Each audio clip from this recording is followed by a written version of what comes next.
magbabago ang puso ng mga may asawa na nahulog sa tukso o bumalik ng kanilang sumpaang banal sa iyo at sa kanilang asawa. Panginoon, aming ipinapanalangin din ang aming mga anak na sila iyong protektahan, iligtas sa kapahamakan, pinsala at karamdaman. Pagkalooban ninyo sila ng banal. Jem, dali mo yung medyas. Wala na kayo. Wala na kayo, no? Dali mo na lang. Bigyan ang aral ng kanilang ama't ina na sila ay mamuhay ng matagal na may kalamungan at kasaganahan. Iyong pagtibayin ang loob ng aming mga kabataan, Diyos, na sila ay umiwas sa masasamang hilig at mga tukso ng kanilang henerasyon.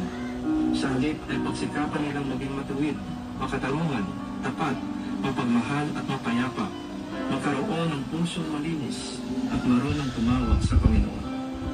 Pagkalooban niyo sila ng tibay na loob, nang pagsikapan nilang laging gawin ang matuwid sa iyong mga mata.